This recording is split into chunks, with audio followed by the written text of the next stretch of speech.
putting the old pop shield on. Oh, hold on. The sound is not coming out where I want it to come out. That's my bad. I have my DAC on. Let me just close it off. It should work automatically. Can you talk? 1, 2, 3, 4, 5, 6, 7, 8. Oh, there you go. Right. How are you, buddy? Yeah, good. It's beautiful Monday morning. It is beautiful. It is beautiful. It's rare that we do that on a Monday morning, actually. Yeah, that's actually quite unusual. But you know what? What a good way to start the week. Hold on. You have a new sign behind you. It says Heathrow something because, of course, with a beautiful bouquet of lens. There. I've just had the camera closer so you couldn't see it. What does it say? Heathrow? Is it like a metro, like a tube sign? Or? Mm-hmm. Oh, what is it? Yeah, it's from the front of an old tube car. It says Heathrow, and then it says what below? Terminal 4. Ah, of course.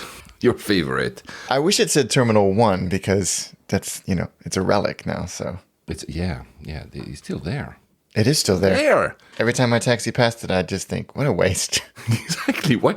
You'd think they would have closed it and like destroyed it and like expanded like the following year or something. I don't know why it's still there. And they haven't done anything. It's been closed for what, 6 years? Yeah, it's so dumb. So dumb. So I think, 2015 even. More. Anyway, COVID years do not count. COVID years do not count, buddy. How was France? Because that was where we left off. You were saying you were about to go to Paris. Has it been that long? Yes.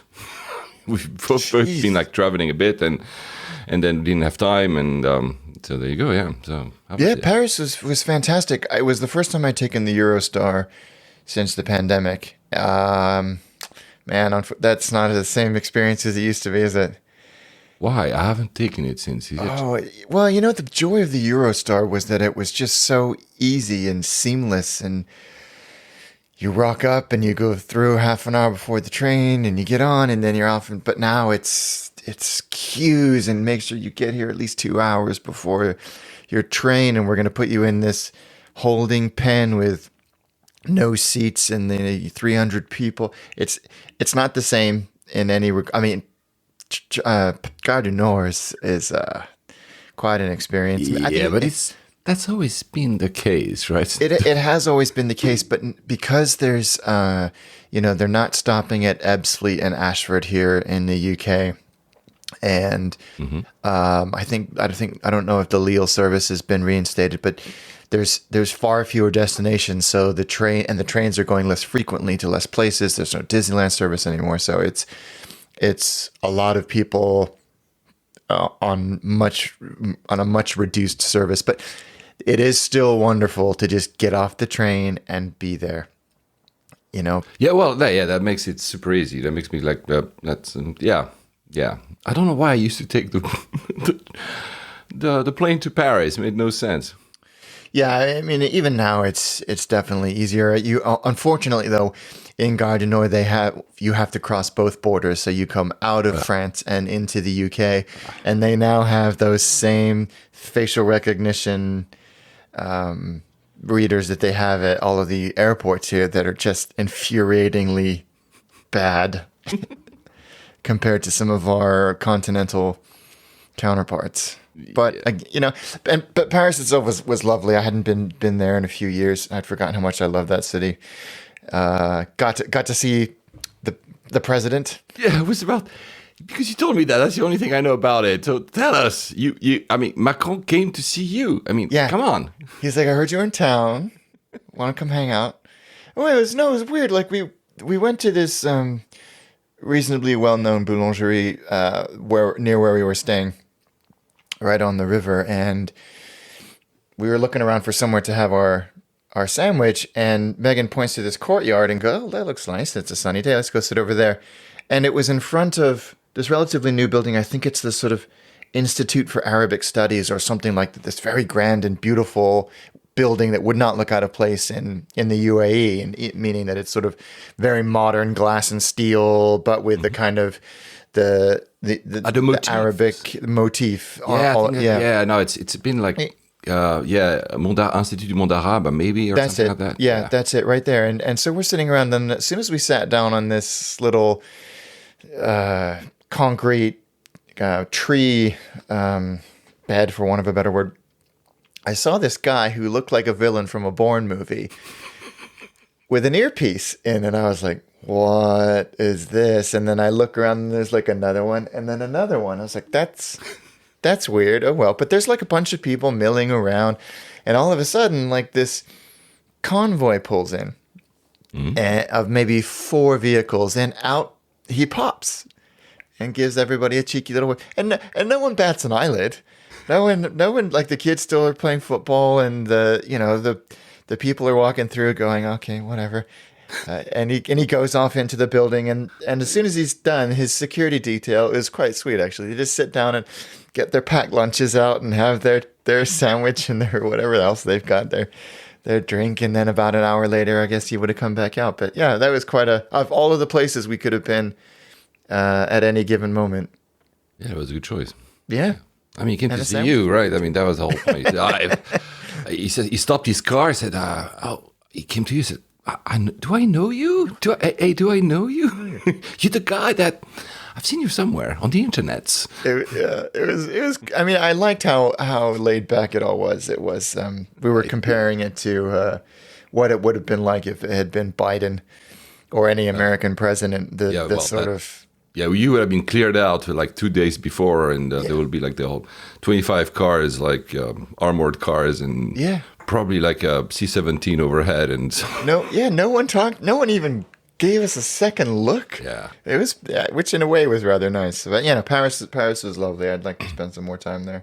Yeah, actually, I met Macron when he was still a minister. When was it? Like, did you? Probably 2014. Because he was the Minister of Economics, Finance, blah, blah, blah, and Digital Affairs or something. So it was at a conference, and he came, and I was backstage because I was the host.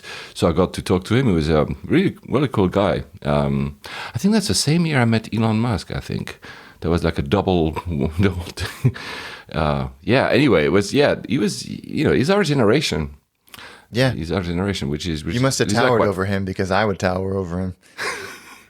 Tiny. Well, apparently, what was it on the radio the other day? Because we have a new prime minister here, thank God, after the catastrophe we've been living for the past month and a half. And I think he's the same height as Macron. And there was 5'2". Yeah, and there was someone who was listing the names of prime ministers and other politicians that are important in the world that are 5'2". And there were actually quite a lot. So they must be very happy in business class because they have double the speed than me. Something about that height, yeah. It also makes me feel very. I think Macron is like 44. Makes me feel very unaccomplished. The guy is the president for the second time. Oh, really? Yeah, Rishi Sunak is 42. 42, exactly. Mm-hmm. Yeah. So yeah. Even though I'm on my webcam, suddenly I'm very, very out of focus. I'm really sorry. I keep having issues when I'm talking to you. It's my computer. My computer is shy. There you go. When he sees you. Yeah. Monday morning computer. It's like a diesel. Since we're talking about world leaders, let's go directly. I mean, you met the father also of a world leader because you went to Montreal Trudeau International Airport, I guess, which Trudeau, of course, is named after Justin's dad. Exactly. So, I mean, let's just tell us. I mean, first of all, you didn't even tell us you were about to go to Montreal, and then you suddenly go. I think you just forgot because as soon as we closed the recording, you said, "Oh yeah, I'm going to Montreal." I'm like, "What?" Which, by the way, reminds me, I need to play the little sound that we do before I forgot. You've never been to Canada? Yeah, that's the one for today. It's funny because I'll get to the flights later, but as I was walking around, less Montreal but more Quebec City, I was like, how can Paul not have been here? Like, it feels like such a Paul place. And I don't know what that means. Let me play the music and then we go there. For again, as always, dedication. No, you know what? I played the one that is the outro right now because I was confused with the buttons. Yeah, here you go. Oh, that's more like it. Like it's a very spy theme because actually, you're meeting world leaders, you're jetting around the world. I'm sure there's something in your something in your life. Actually, I met during this month someone who was traveling both more than us both, and he was telling me his kids actually believe he's a spy. And I was thinking, yeah, if I had kids, probably my kids would believe I'm a spy. I already have enough friends who believe I'm a spy. I mean, this story completely cracked open now that I'm not traveling as much. And they're like, how do you do your spy work? I'm not a spy. Anyway, let's go back to Domestic spying. Exactly. If my kids thought that, I would do absolutely nothing to dispel that rumor. I would absolutely encourage it. So, Montreal, YUL. YUL. Yeah. So this all happened because my Canadian geography is embarrassingly bad. I had a speaking gig come through ages and ages and ages ago, and I thought, okay, they were like, oh, Quebec, and I'm like, brilliant, that's Montreal.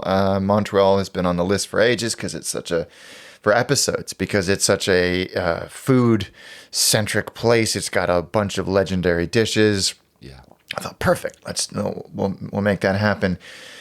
And I started planning the episode, making sure that Greg was available and all of that stuff. And then as I was finalizing everything with the speaking gig, they're like, you keep saying Montreal. You know the event is in Quebec City, right? Which is like Sorry. 3.5 hours drive away. And I was like, yeah, of course I knew that. But there's no international service, so I need to, no, don't be silly. Of course I knew that.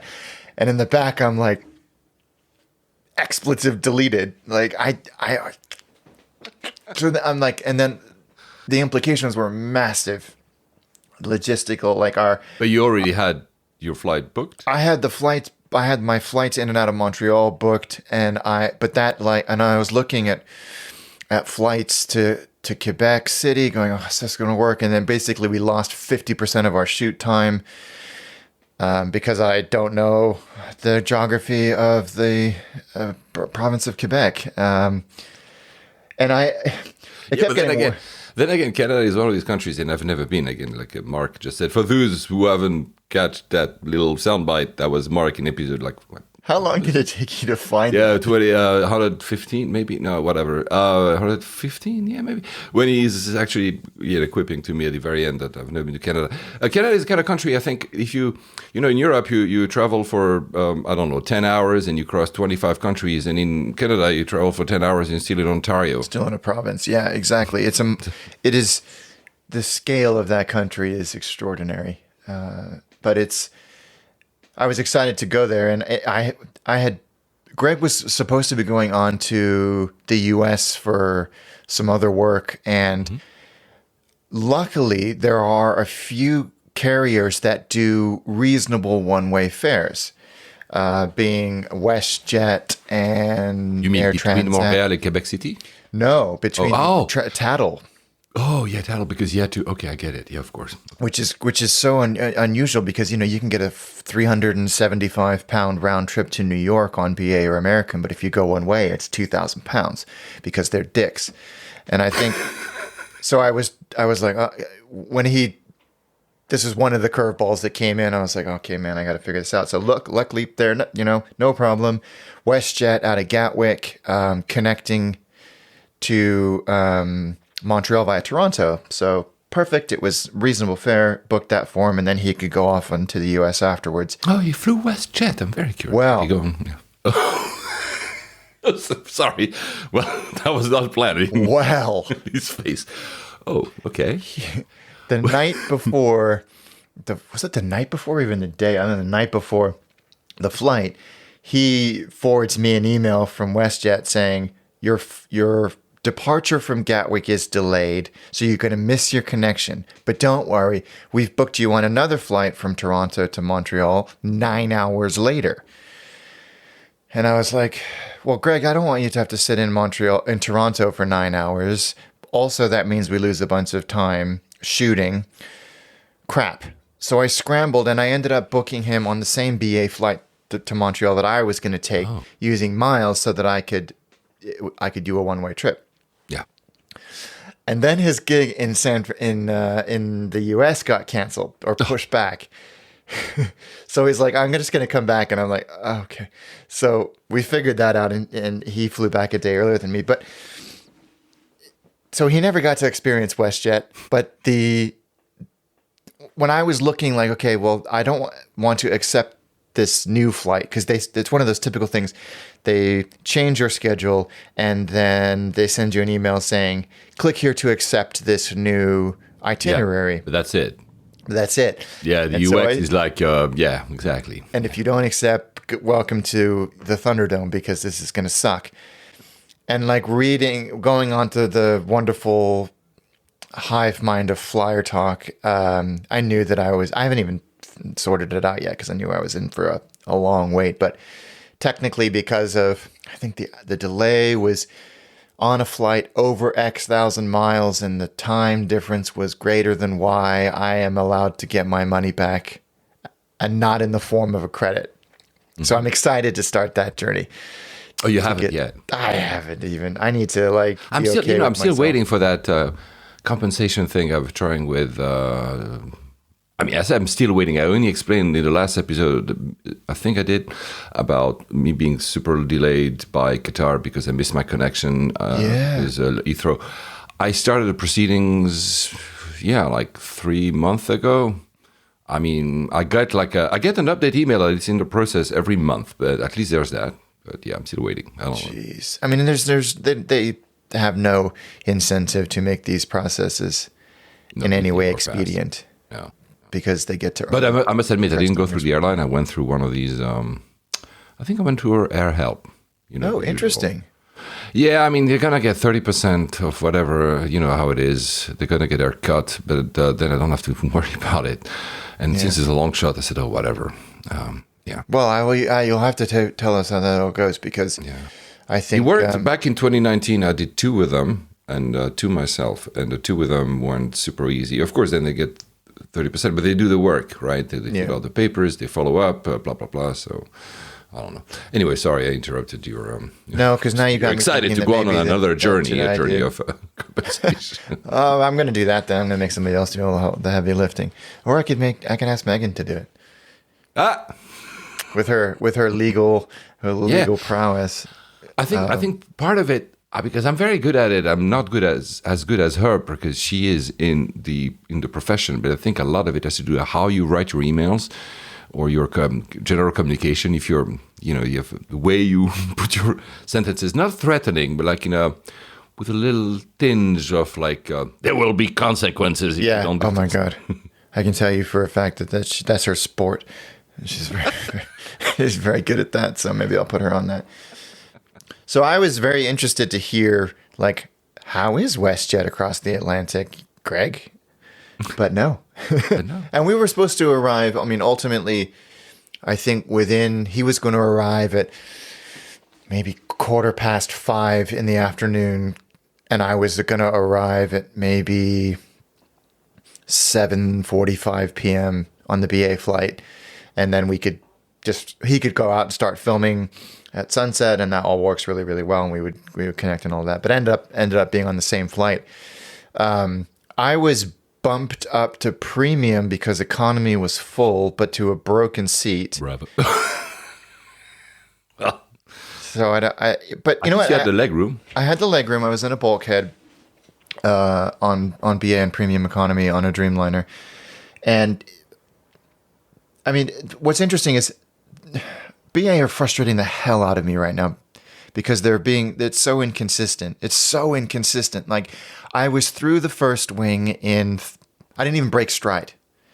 Like, they're like, go through, you don't need to verify your documents because I can see from your boarding pass it's already done. Just tap through, and then only one security channel. In the first there's 2. Only one was going. So the queue to get through security was back through the document verification gates. I know. And I overheard a chap at one of the check-in desks, and the lady was like, "You might want to just go through regular security." And he's like, "But is it going to be?" And she's like, "I think it's going to be faster. I would go through regular security if I was you." And then you get in there, and that lounge is looking tired. It really is looking tired, and it was heaving and very few seats. The one thing that I will say is the food in there seems to just get better and better and better. Yeah, but I think they reintroduced some of the pre-pandemic options and meals, and they reinstored or whatever. And I mean, they're maybe making I a big have- fuss about it. I got like 20 emails about how they're gonna reintroduce also from tomorrow. Wait, by the way, we're recording the 31st of October. Happy Halloween. They're reintroducing tomorrow, the 1st of November, also like the traditional. I mean, what used to be the traditional business class meal, so Yeah. not a single tray anymore, but again, options and whatever. So maybe they did an effort at the lounge as well. Every time I've been through that lounge, it's getting better and better. There's almost nothing that is ordered at the table anymore except drinks. God. Yeah, but you can still go up to the bars, and then it's the big long buffet hallway, if you will, as it used to be. as it used to be. But Yeah, I they had just put like some chairs in the meanwhile, and then I think they're removing them to put it back how it used to be. yeah, and you can sit down there, and I think you can order things, and they have like have table service for hot food. But the buffet stuff, it really, and I'm not a big buffet guy, but it really is.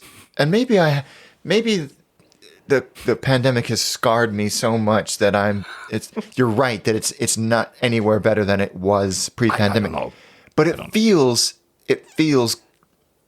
really solid. They just have to do something with that space itself to catch up with the rest of the experience. But it does feel like it's getting better and better. And of course, the flight itself was delayed. The departure was one of those creeping delays for boarding, and then on the ground and all of that. And it got me thinking,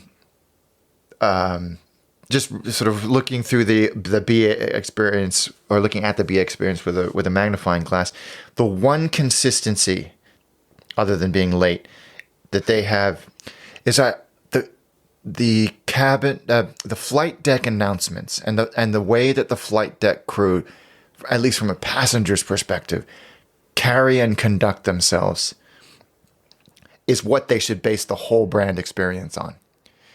Mm-hmm. Because it's so consistently British Airways of yore. It's so Concorde and BOAC and Imperial Airways.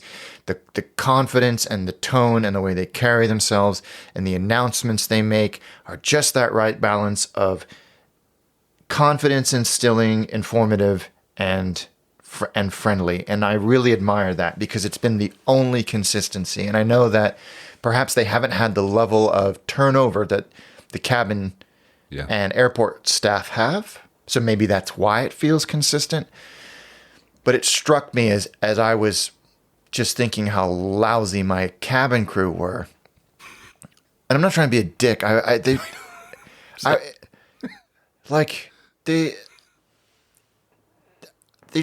They stood like with their ass in my face and the cart halfway into where my feet.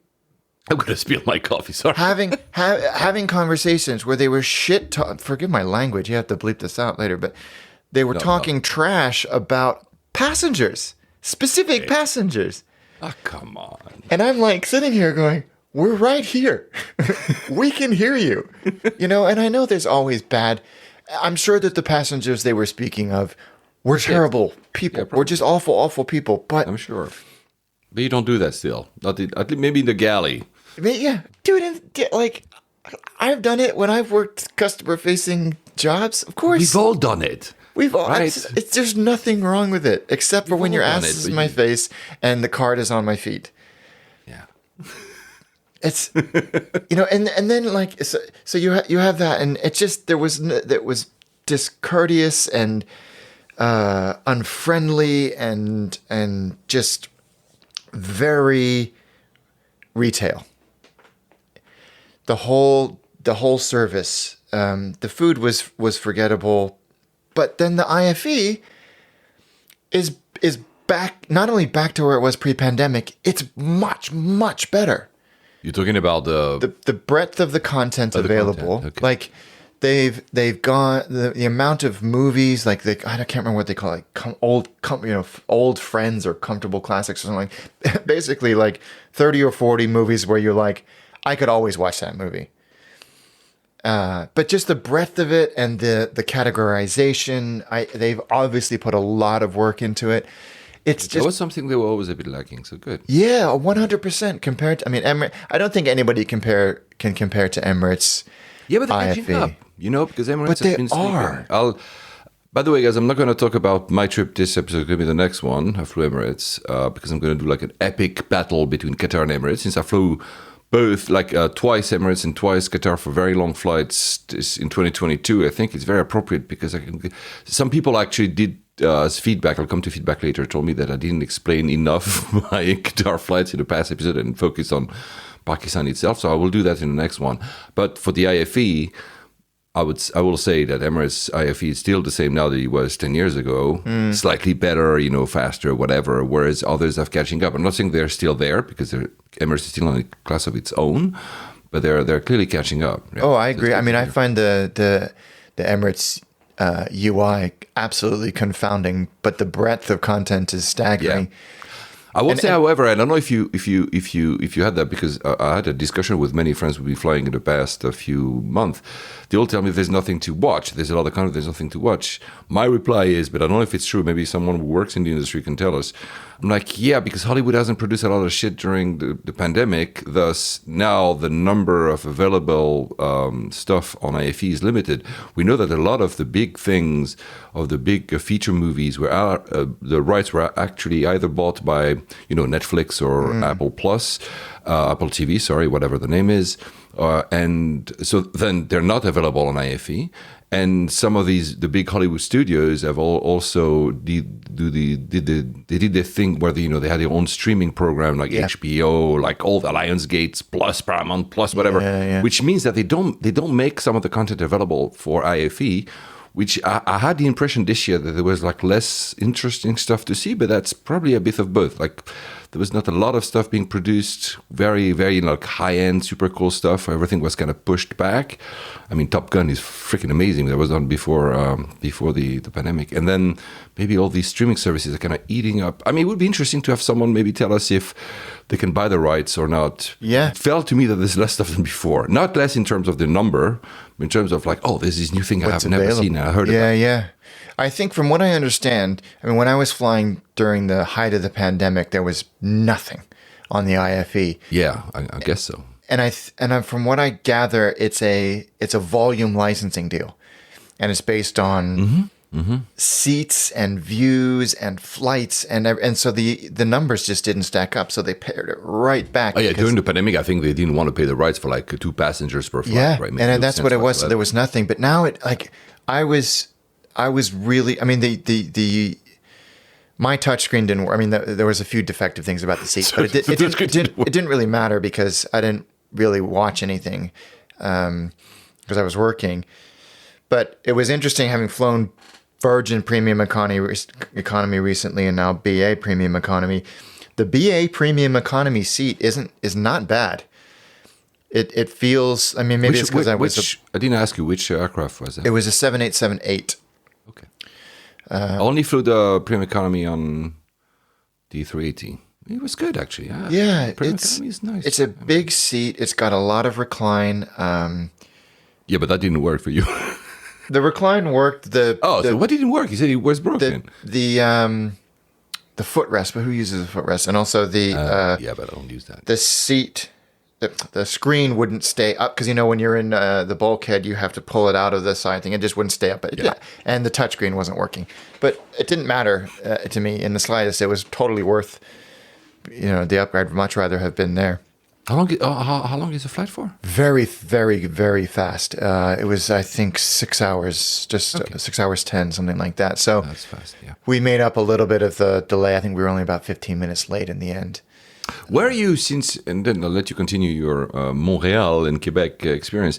Where are you acknowledged? Because you remember we had a debate in August, I think, about whether or not you'd be acknowledged as a gold. No. That really reading Flyer Talk, it feels like that has been enhanced away. That is procedurally no longer a thing, whereas before it was procedurally a thing. Make sure that I haven't had that, and I would be interested if any GGL card like Ed Parsons or anybody was. So Ed actually had answered to us, but that dates from the end, from like early September, I think, if I'm not mistaken, where he said that as he's a GGL card holder, and he said that the recognition, like exactly what you said, recognition isn't a thing anymore because not once he had happened to him post lockdown. So Ed, if it has changed since, because this dates for like maybe 2 months now that you've written this.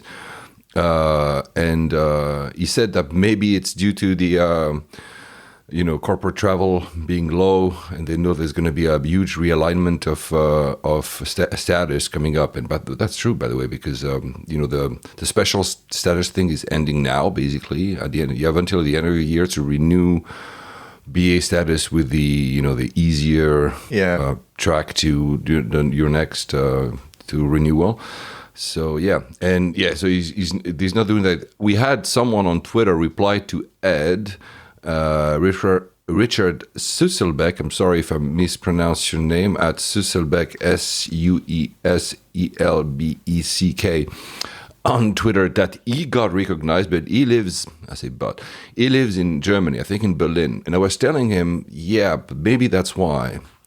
Maybe because airlines always tend to try to capture and nurture people that fly. They're not home airlines. I remember when I was flying a lot Lufthansa was making a big deal to make me happy, because instead of flying BA from London, being a resident in the UK, I was flying Lufthansa. For them, that was an outlier. Most people would not do that. So they were like, you remember, I was invited to that dinner for the opening of the lounge. Oh yeah, it was open to the public, all that kind of stuff. They did, like, they went a little bit. So I was wondering if Richard, that says he's been still recognized in flights from BA, isn't that because he does a lot of Berlin, London, then London connects, and every time he's in that Berlin, London, maybe. That's very interesting. They have I don't know, maybe just an outlier. But as a GGL, Ed, I would say he's, because I think I haven't said his Twitter handle for a long time. Ed Parsons is very easy, guys, not being recognized. Ed, tell us if it's changed. But or anybody that's a regular BA flyer. It just seems like such a simple thing to do, especially during the initial beverage run, which is what casting with broad strokes here, but with the Southeast Asian airlines that kind of pioneered this idea would do. They would have and still do. They have the printout, especially in the premium cabins. But it's so easy. It doesn't cost anything. It seems like a very strange thing to do away with. I don't know. Maybe it's I don't know. Like you could say, it could simply be a policy. You don't want to bother because it's. Ed's theory is interesting. It's true that a lot of people will lose their status in the coming year because they haven't traveled, and maybe they kind of want to push that point too much because they will be, will be harsh for a lot of. I don't know, or simply it could be that they don't have enough staff, so they don't want to lose time in the flight, or just they don't. I don't know. It's sad. I think I was, like when you fly. So I fly Qatar. I'm not part of Qatar's program. I'm part of One World Emerald, and yet they come and acknowledge me every single time. Obviously, at Emirates, I'm gold, and they come to acknowledge me every single time as well. Again, I'll tell the story next time, because there's a little quirks there as well. But at least they do. Not that it matters to me, but I know it matters to a lot of people. And that's why I'm raising the point, because I don't think it matters to you either. But it's a bit sad because there's a touch point that is pretty easy to do. Yeah. It's low-hanging fruit from a customer experience perspective. And, when I flew on Virgin, it happened on both my legs, one in premium, one in upper. The in-flight service, actually, there was the cabin manager in premium and the in-flight service manager, whatever they use at Virgin, in upper class. And the point, to me, it should be even more the case now, knowing that the chaos is not as big as it used to, but there's still chaos a little bit. Delays, like you just mentioned, delays at Heathrow. Some, maybe not you, but you might be a little bit on the edge when you enter the aircraft, or a bit pissed off because you're already late, because you've been waiting, like standing up at the gate for like an hour and whatever. And that little thing of saying, hello, welcome back, suddenly changes the dynamic. You're like, oh, well, you know what? Let's forget about all this. I'm happy again. Yeah. That's also for me, like you kind of catch someone who's falling and say, you don't worry, we got you. Yeah. And they don't do that. It's such. I mean, you're right, and I think it builds in a little bit of a buffer for any service hiccups that happen along the way. Like you say, delays or crap food or whatever. But it's. How was the food, by the way? It was. It was not great. Not memorable. Not memorable. Great. The portion sizes keep shrinking and shrinking and shrinking. I'm on a diet, so it didn't really matter to me. But I was thinking, like, man, that's Don't not be a lot. diet, man. You look great. No, you know what? This is 2 years of indulgence. Yeah, we've all been there. But you know, it's interesting. The reason for our delay, the captain, and again, like they're so good at communicating this stuff, frankly, when it's out of their hands, was there was no available crew, like ground crew to process the departure. Like they couldn't. Then this isn't BA's fault. It's a Heathrow thing. There was nobody to close up the doors and push the airplane back and have the requisite amount of wing walkers. So we just had to wait. I think Heathrow just said it was yesterday that they need no, yesterday it was Sunday. It couldn't be yesterday. Maybe like on Friday, whatever. They said that they need 25,000 staff to run run the operations efficiently. So they lack 25,000 staff, which is quite staggering. Probably it's all across the board. It's not, like from the janitor to the ground controls and to ATC, but 25,000. That's a lot of people. A lot. And it shows. It really shows. And it must be infuriating to be an airline there trying to run a punctual operation. Yeah. None of my flights out of Heathrow have been on time. None of my flights landing to Heathrow have been on time. Same. None. And I mean, it's getting better, but also it's getting better because it wasn't, summer where everybody was on holidays and trying to get out and whatever. And now it's quieter. I know it was midterm. I don't have kids. Was it just? Yeah, half-term. Half-term, sorry. But yeah, you can feel that. They said also in that same statement, since we're there, they said that, so the numbers, they're not going to meet the pre-pandemic numbers or 2019 numbers. It's not going to meet them for years, they think. So there's recovery is here. Yeah. But if you read all the numbers that I went to IATA's website when I read that, and it's true that you see that the number kind of stuck between 70 to 80% of pre-pandemic levels, which, I mean, it's good. It's better than nothing and better than zero during the pandemic. But clearly corporate travel is not taking off. I know that some of the airlines, there was an IATA symposium just recently. There were some of the airlines who were saying what they're seeing, which is kind of encouraging but doesn't actually compensate for the lack of corporate traveler, is the fact that a lot of people can work from home, can work from anywhere, and thus basically they're becoming like you and me. So they say, oh, I'm going to take my family and I'm going to go somewhere and I'm going to work for the hotel or from the Airbnb or from whatever for a week and come back, whereas before that wasn't the case. So that kind of suddenly, and some of them even fly premium because they want to make themselves a little bit gift for the family and whatever. And they're seeing like this trend becoming more prevalent, but that's not to the level of, corporate travel. So, I mean, 80% of what it was is still nice. And I'm here talking very generic, depends on, some territories are higher, some territories are lower.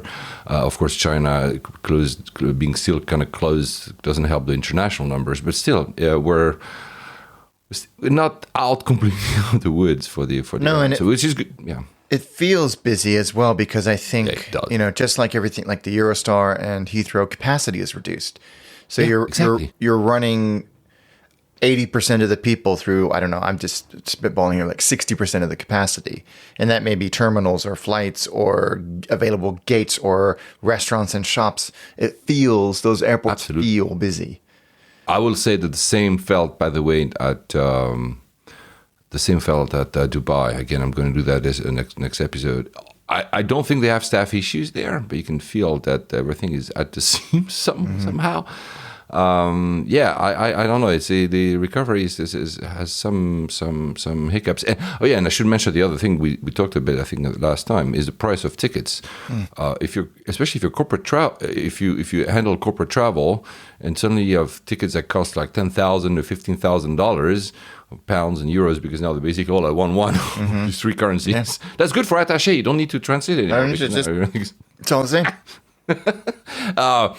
You're not gonna. So that explains, of course, the rise of premium economy as well. But also, it's simply people say, "Oh, I'm going to do that online," because and it's compounding, because what you just said about lacking capacity makes also the price of tickets being higher. Then people do not book. Then airlines don't put more flights because they don't see the numbers coming in, blah, blah, blah. And you have the rise, of course, of the economical crisis that is clearly happening, plus the rise of the dollars that make like operations more expensive for non-US dominated, US dollar dominated companies. I think Virgin said that, was it 60% of their outgoings is in dollars? They have to sell their tickets in pounds, for instance, right? So suddenly everything becomes... I've seen the latest, all the flights I've bought lately are more expensive. That's just... so it doesn't help. Anyway, sorry. No, it doesn't at all. I mean, all of those things trickle down to creeping delayed departures, because the airline and the pilots don't know how long it's going to take to get somebody to come and push the plane back. Yeah. So they can't say... based on their experience, we have, 2 more pallets of cargo to load. Based on my 15 years of experience as a pilot, that's going to take between 7 and 15 minutes. I can tell you that. Correct. But with this, they're like, it could be 10 minutes, it could be an hour. I don't know. And I feel bad for them, but it's truly endemic throughout the experience. That there is a massive and you can feel the rawness in customer-facing employees as well, because these are all new people, or they've shifted, or they've been furloughed, and they're still a little bit rusty as well. But and probably under pressure as well, because they're, like you said, less. I felt that in my recent flights in the non-BA, and I felt probably there's less staff on board than there used to be. And so they're all a little bit more under pressure. And that adds up, right? Especially if you have like turns all the time. At some point it adds up, and it can create a little bit. And if the passenger themselves is also a little bit on the edge, again, because of the delays, because something didn't work during the, like we just said, that also creates a little bit of edge that we didn't have before. I keep thinking back to that. Was it a blog post or blog comment of the BA employees, the cabin crew, basically saying, here's everything that's wrong. Do you remember, was that on 1 Mile at a Time, or one of those? They received a bunch of anonymous... do you remember that? You're right. Yeah. From BA flight cabin crew. Yes. And the stories are, obviously, because we live in the UK, we see these stories about BA more prominently, but I've read similar stories about KLM, about Lufthansa, et cetera. Everybody. It's across the board, right? It's not and just since we talked about chaos, Amsterdam is back to chaos. Not the same because there's less people, but I think that what Amsterdam Schiphol had done, to hire more people, to try to hire temps, they had like a very generous bonus system where they would actually pay a lot of money for you to come to work at the airport. And that was for the summer. I think that program lasted for 3 months, which means that a lot of people that were doing other kind of jobs, maybe, or their temps, they came and they did it. But then they stopped that bonus program, understandably, perhaps for budget reasons, and it's back to what it was. Yeah. So I think this is going to take a little while to get fixed. I really do think it will. Yeah. I really do think it will. What did you feel that at Montreal Airport? When you get there, it felt busy, but efficient. I think they do something similar in as they do here and in the US, and certain passport holders can go in certain lanes. Greg had to do basically a Canadian ESTA. But prior to departure, which was, I never had to do that because American. If you have an American, even if you're not coming from the U.S., if you have a U.S. passport, you don't have to do that. Yeah, it's But- a trend that we were all expecting. The whole countries will introduce ESTA. I mean, Europe is like January, I think, is now. Yeah, EU. yeah, you have to have this. Japan is also like now, I think, probably. So yeah. I mean, it was instantly approved. I think it cost like $7. It's valid for 2 Yeah. years or 1 year, like the U.S. But interestingly, I'd for the Canadian, was it immigration or custom? It was immigration. It felt very American. Why are you here? How long are you going to be here for? What is the purpose of your visit? Like, you know. And then I said, I come here for the food. And the guy was like, which food? I'm like, Good. dude, I'm not What? coming here to steal your jobs and women. Let me do my job. I get that they have to do it, but I was like, this feels Yeah. like just like the U.S. But I think other than that, that airport is interesting because it's not very well connected. So it's either taxi, Uber, Not or very well connected. No, there's not a lot of public transport infrastructure. Oh. So you So have, hold on. So you arrived there, and then how did you go? Did you stay a little bit to film? we did the whole episode before in a compressed timeline Okay, wow. Okay. compared to what I had initially planned and produced. So how did you? So you left the airport with what? A cab Uber, or something? yeah. Uber, yeah. Okay. An Uber into town, and we stayed in the middle of Montreal and filmed it. It's a wonderful, wonderful city.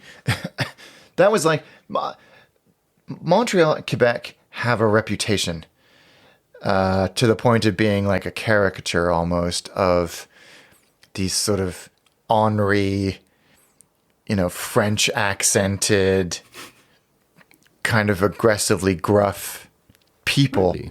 Okay. I didn't see I any of don't that. have this because I come from French speaking. I don't have. Oh, I know that they have a different reputation in France. Yeah, exactly. I mean, the French, and I'm not French, can be condescending over Yes. them Yeah. because, language. I mean, the French can be, sorry guys, because I have a lot of, pardon les Français, can be condescending over, like, they're condescending over the Belgians, over the Swiss, over because, it's not proper French, whatever, blah, blah, blah. But I've never heard what you just said here. Yeah, it was. I mean, maybe it was my own kind of preconceptions, but man, I've never come across a nicer group of people. Like, people were so friendly. Like filming in restaurants and anywhere else, people were just like they were interested and engaged and wanted to know what we were doing. And of course, nothing was too much trouble. And even when you were just a customer in the restaurant, like after we'd finished filming. It was a joy. And again, like I like it when a city just ruins any preconceptions I had. I love that feeling. It's very refreshing. So it was nice to have that. And actually I had looked at all of the airlines and flights I could have taken from Montreal to Quebec City, and there were some really strange airlines that I had never heard of on like 737-200 combis. And I was like, well, I have to do it for the That's the show. one you have to take, of course. Like Air Inuit and Pakistan and all of these airlines I'd never heard of. And it was reasonably frequent flights throughout the day. But you know how I actually got there in the end? A train. Because was it the best option? in terms Forget of about the show. Forget about our love for. But was it like? Do you think it was the easiest? it was by far Seamless. the easiest option. I made the mistake of assuming it would have European efficiency and not North American efficiency. But it was the Gare Centrale is right in the middle of Montreal. The airport is not. There's no security. You don't have to go through any of that. I was like, you know what? It's right there. I will be right there. It gets me right next to my hotel where my speech is taking place. Okay, this makes a little bit more sense. Yeah. And it was good. They have like a business class, much like we have on intercity trains here, but there was a lounge, and I'd never ever experienced this. So I was like the new traveler going up to the desk saying, "Where supposed to go? Like, what time am I supposed to be there? Like, how? And she's like, Trains are very confusing for that because Yeah. I'm trained in my head as an airport guy, and like, should I be like 3 hours in advance? yeah. I'm like, And what the train leaves in half an hour. Surely I should be on it. She's like, honey, the train's not even here yet. She's like, I will come and get you myself, and I will show you where you need to go. And she did. She did exactly that. And they had a little lounge which was like just a waiting room, really. But it was very comfortable, and cool. it was I think it was a Wednesday night, and I think it took. We left a little bit late, and it took, I think, 3.5 hours, but. It had a sort of it was just, there was one business class cabin, very big seats. If you've traveled on any kind of business class or premium, whatever the hell you want to call them, anywhere in Europe, you'll know what the seats are like. But the whole cabin or car or carriage or whatever had this very kind of convivial feel to it. You know, people were done for the day, and there was lots of kind of, not rambunctious conversation, but just the buzz of conversation. You couldn't see anything out of the windows because it was dark, but you got a full multiple, hot meal, absolutely delicious. Several drink runs. It was a very leisurely way to do it, and very comfortable and cheap. Have you ever done the Acela? Yes, on like premium I've as well. done New York to Boston on that. I don't know how they call it. I think it is or whatever. Explorer, yeah. So how does it compare? Because I've done that, so I cannot. Is it like similar, better? It felt a little bit better. Okay. But to be fair to Amtrak, I did that in like 2007, so I don't really know how much. No, I've done it more recently. It's the Acela's services. Yeah, it's not Japan. It's not TGV. It's not like it's not even some of the services that run here in the UK. Yeah, which are not the best in Europe, but there are still some. I've been to the north with, I don't remember, GWR, WR, and they're pretty good actually, right? It's not the one in Italy or again like the French or whatever, but it's very good. Yeah. So, but honestly, the Acela was okay. Yeah. It just felt like a fun way of doing it. I didn't need to be there until, technically I had an AV check at 7 a.m. the next morning, but it didn't really matter. Yeah. And it was, the service was friendly. It didn't arrive on time. It didn't matter. I called an Uber when I got to the station, and 5 minutes later I was in my hotel in Quebec City. Did you go back the same way then? No, because the way I had. So hold on. First of all, how did you like Quebec's city? Oh my God, Quebec City was like being in a theme park. What? And not in a bad way at all. It was like, this can't be real. This cannot be. Like my hotel, they claim it's the most photographed hotel in the world, but I think probably 150 other hotels make the same claim. But it's this old chateau that's now Fairmont Hotel. That's this kind of Gothic thing up on a hill. Beautiful. Wow. And then the old city, the walled city. Forgive me, my Quebecois friends. I can't remember the name of the areas of the city, but they're kind of named. It was an old walled city, and it feels like you could be in like Bruges. Oh wow! And of course everything is in French. Everything is in French. Even on the metro in Montreal, there's no announcements in English. It's all in French.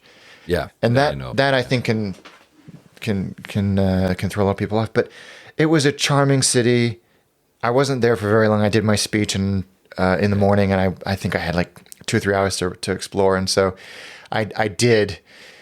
And then as I was going, I called my Uber, and I was going to the airport.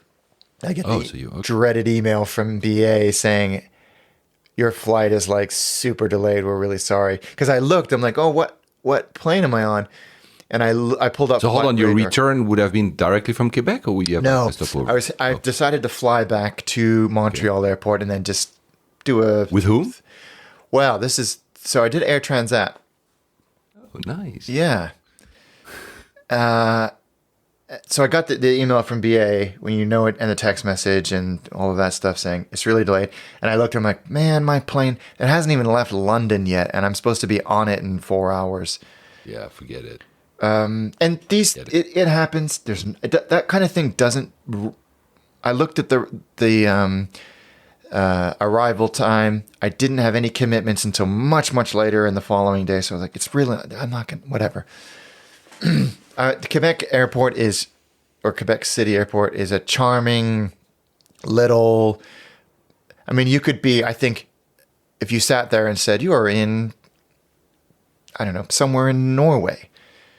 I would, oh yeah, okay, fairly like brand new airport, or felt brand new, open floor to ceiling windows, like, 30, 40, 50 feet tall windows, quiet, one or two shops, one restaurant, decent lounge, very friendly, vivacious chap running the place. So it's a pretty small airport then. Yeah, I think they have, I mean, they don't have any international flights that I can, oh wait, no, they do. They have, I think, American Eagle flights to like Newark or New York or something like that. But then a lot of it is these airlines I was mentioning earlier, like Pakistan and Air Inuit, that were going to smaller enclaves in Quebec as a province and some of the neighboring provinces as well.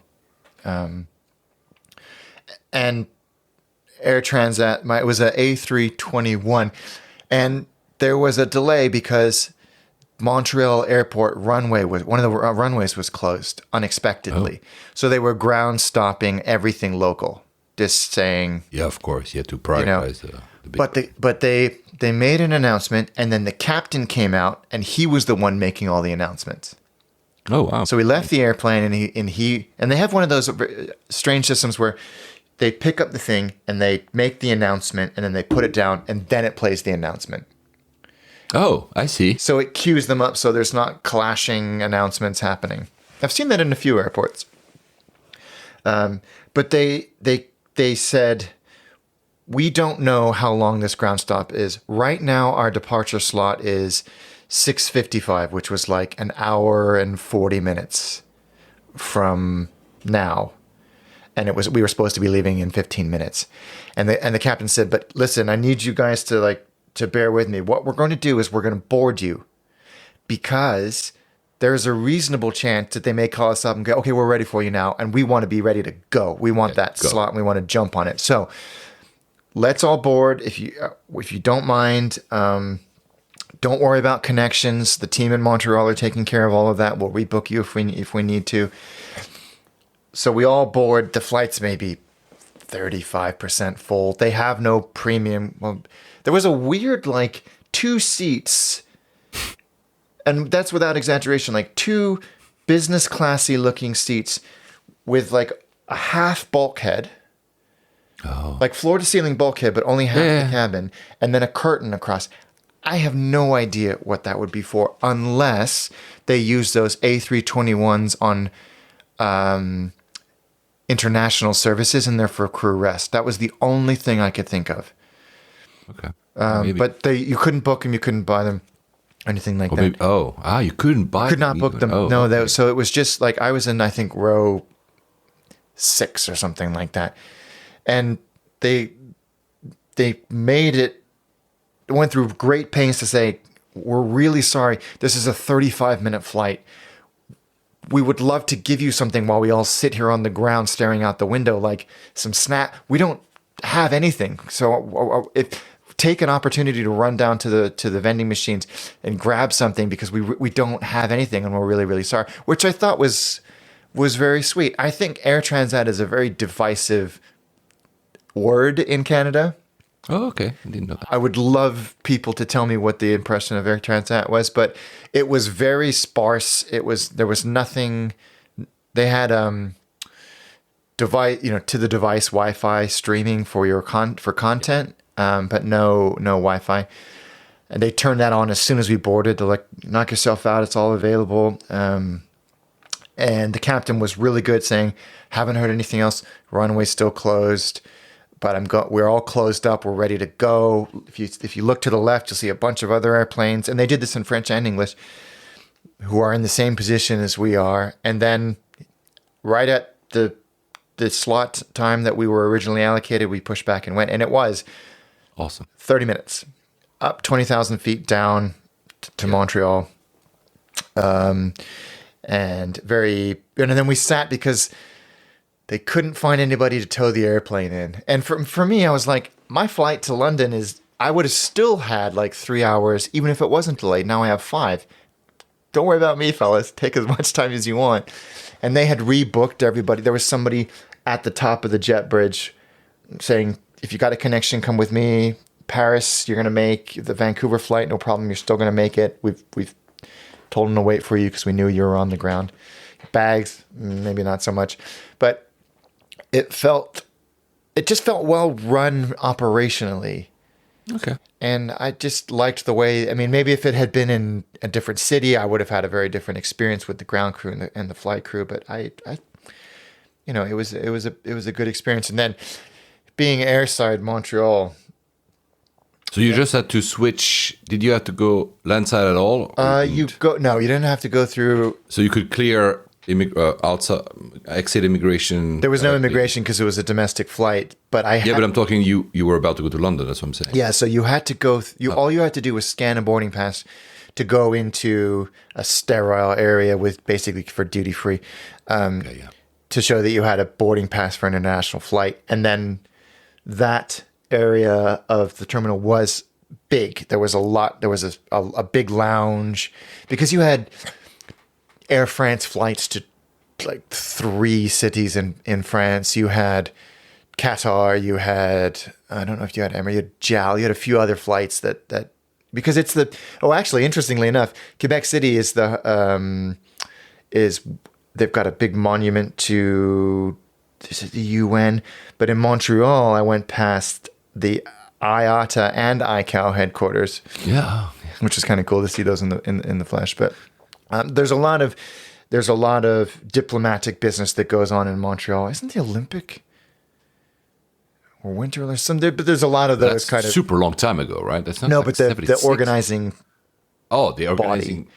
There's a lot of those. Oh, like the International Federation of blah blah blah. There's lots of those in Montreal. Yeah. So there's significant international service, and actually, you could go from Quebec City to Paris nonstop on Air France. There you go. And I was tempted when my BA flight kept creeping. I was like, it's $600, and there's 7,000 flights between Paris and London. Where my car, but I just I didn't have anywhere to be. The lounges was a third party, and those third party lounges you can always tell they're a third party. Yeah. There's something about them. There's it feels like you're inside of a knockoff IKEA, but it was yeah, more often than others. That's true. That's very much the case. Yeah, and I mean I had hours and hours and hours, so I just sort of walked up and down the terminal, and I didn't want to sit, but I just sightseeing in the terminal. Yeah, sightseeing in the terminal and just getting some work done. I was exhausted by that point because it was like the flight didn't end up boarding until 11:30 p.m. Oh wow! And I wasn't still over in jet lag, and we'd been filming. I had speaking, blah blah blah. But I was in economy, but I had 3 seats to myself somehow. Awesome. And as soon as that seatbelt sign went off, I was out. Just flat out. I put my jacket and the 3 pillows from the seat, and I was just out cold. I brought as I always do when I fly on BA, I brought my own earplugs and blind, mask and all that. And I slept until top of descent. And it was fast. The tailwinds were really pokey, really, really fast. So we did that in about 5 hours and 30 minutes. Oh, wow. Yeah. And apparently it was bumpy along the way. I don't recall. You don't remember? But yeah. And then, so it was an interesting experience. Wow. That was cool, man. And then we were all like deplaning back in economy. And this guy who was sat across the aisle from me, he's just staring at me. Just like he's a like middle-aged guy, like he's just staring at me. And he's like, after a while, he goes, "Are you a singer?" And I laughed, and I was like, I am a lot of things, but I can tell you right now, I am not a singer. He's like, "Or an actor. I've seen you many, many times before." And I'm like, I was like, thinking, I have no idea who you were mistaking me for, and all I could say was, well, if that is the case, then they're not paying me for it. So I don't know what's going on, but it was and I was like bleary eyed. I'm like, what the hell is he talking about? It's a very surreal experience, very surreal experience. But yeah, it was neat to try a new airline. I was very keen to try and make sure I did that.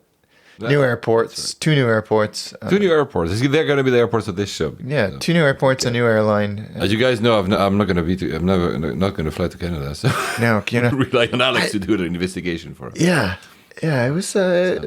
What I found really interesting about the YUL. I mean, first of all, people go back to episode 4, my goodness, when we discuss about all the IATA code and why Canada has Y in front of every single of the airports, which make not a lot of sense if you just think about the names.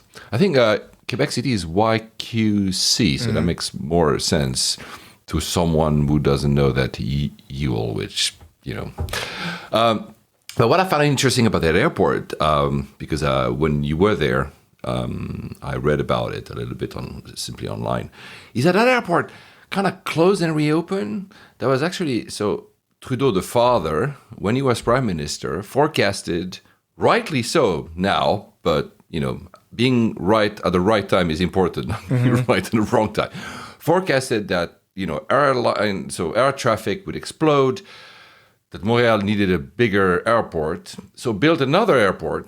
It was called, I don't think it's still open, Mirabel. It's a little bit further out. It was supposed to be like 6 terminals, I think. I don't have the notes in front of me. 4 runways. They only, at the opening, because they actually opened it, like in the mid-70s, there was, I think, 2 runways, and probably 1 terminal, something like that, right? It was big. It looks, if you go, because now the terminal has been knocked down, it doesn't exist anymore, but if you Google, guys, the images, the terminal looked pretty cool actually for terminal 70. So really something forward looking and everything. And the issue, and what triggered the memory, what you just told about the links to the city, I think the issue was that there were no links to the city, so that's bad planning. And no one wanted to go to that airport, so they had kept YUL opened, which had another name before, Dorval, something. Oh yeah. And in fact, in my BA flying or executive club activity list of like here's your points accrued and all that, it says Montreal Dorval. Oh, there you go, Dorval. So thank you. I wasn't sure about. So Dorval during the 70s, the 80s, and the 90s was primarily, that was the plan, supposed to be for domestic and then winding down, and that other airport was supposed to take over. The thing, it didn't go to plan at all. First, the traffic increased, but not to the forecast, because he was too early thinking, the traffic would explode. So people were like, no, I don't want to go to that other airport. Airlines were like, no, our customers don't want to go to the other airport. And also, like you just experienced, people wanted to switch from domestic to international and said, I'm not going to switch airports to do that. And apparently, all these compounded led to the airport never actually really taking off, pun intended probably. And then I think maybe 25 years ago, they said, you know what? So that we're going to go back to YUL. We're going to abandon the other airport that they spent so much money on. It became like, for a while, I think, a cargo airport. Guys, I don't know, is it still running as a cargo airport? I know for a fact that the terminal has been, so the passenger terminal has been knocked down. I know for a fact that I think there's you can do go-kart and stuff. So probably the facilities must be really cool because, of course, it was an airport. I don't know if it still runs as a cargo. And the irony in all this is that today, the numbers actually would justify another airport because YUL has reached its kind of geographical capacity. I mean, they'll do some stuff. They can add. It's not as if plus the pandemic kind of paused everything. So there's no more room to grow. I mean, they'll probably find ways to grow anyway. And for me, the biggest irony is that even though the father of Trudeau was the one who did this plan, we ended up being a white elephant in the end, because obviously this building another full airport never to be used is pretty bad planning. Yeah. Well, he has the name of the new airport. He has the name, sorry, of the current airport. So YUL was renamed after him, which is kind of very ironic. Yeah. For a nav geek, the He's guy licking who... his wounds, yeah.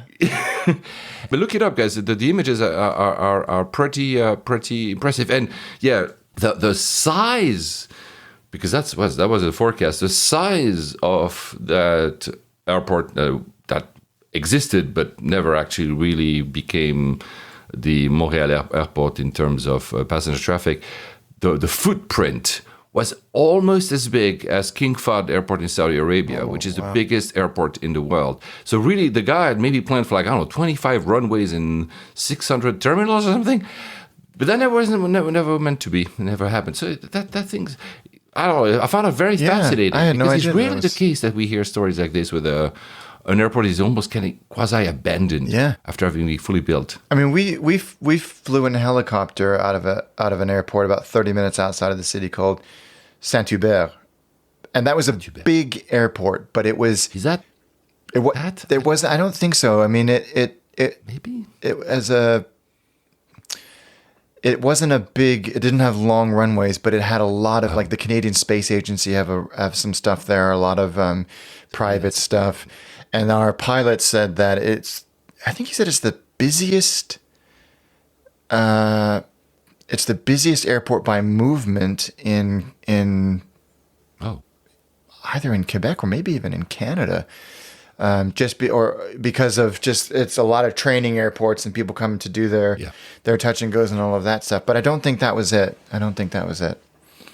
I see. I mean, I just found it fascinating. And also almost tells you that if you want to really be, because that's a bit of the story of Dubai, actually, when they have this second airport that is supposed to take over but never takes over because it's too far and blah, blah, blah. And you kind of say, oh, okay, if I were like a dictator myself, thank God, guys, I'm never going to be one because I'd be a very bad dictator. I would just say, we transfer everything and we shut it down like they did at Qatar. Yep. You don't run two airports at the same time. Otherwise, people don't want to switch. It's like Berlin. If they hadn't closed Tegel, I'm sure people will say, yeah, sod off in your new Berlin. I would prefer my old, I know Tegel, I know how it works. And I would probably be one of them. I know the layout. I know my way. I know the shortcut right there. Yeah, yeah, exactly.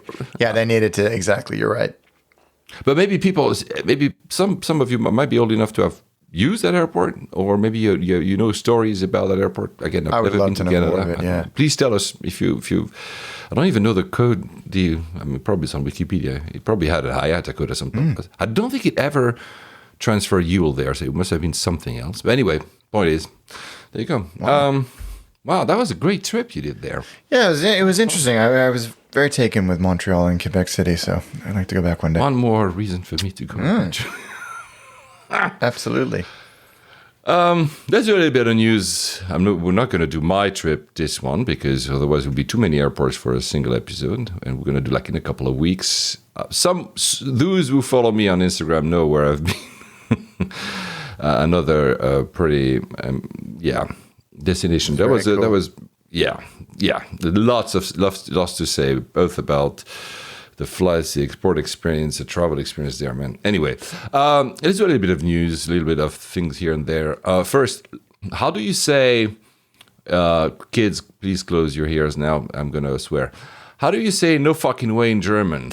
Because when Lufthansa is saying they want to ban AirTags in their... Oh, that was hilarious. in the whole luggage, I'm like, yeah, right. Don't you think they want to be left alone losing your bags and not you being... That's exactly what it feels like. Like, we don't want you to be able to know how bad we are. How dare you? There was something about... What was their rationale? Something to do with the signals or the fact that it's got a battery or... Yeah. I think they're relying on a regulation by ICAO that dates back from like 1850. I'm kidding. When phones were not even invented, and now they're kind of retrofitting that. Like, look, see, it says, and our interpretation is that, and you're like, come on, guys. Yeah. Really? And I don't think I've read a few. I think it was on Flyer Talk. People said they have AirTags and they've not been removed from their luggage because if they really had to remove every single because probably they can, if they X-ray each luggage, they'll take forever. Oh to do yeah, that. there's And no. your luggage will be even more delayed at Yeah. Frankfurt. So, yeah, it's bad. Do you use one of these things I yourself? do. No. Yeah, I have them all over my luggage. Did you? By the way, I didn't ask you. Did you check in hold luggage for No. Canada? No. Because it was too short, or because you didn't trust BA?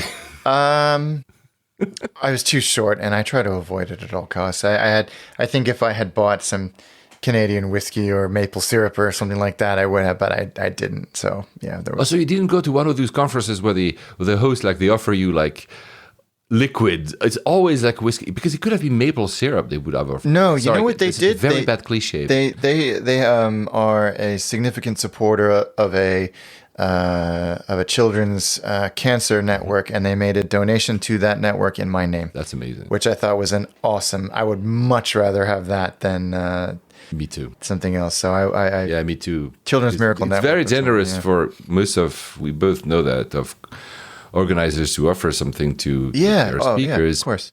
But most of the time, it's stuff that they will never use, put on a shelf, or just discard. Sometimes at the hotel, and I feel really bad discarding it. I'm like, they will know that I left it in the hotel, especially if the hotel has been paid by the organizer themselves. Like, I need to find a way to discard it somewhere else, like maybe at the airport. Yeah.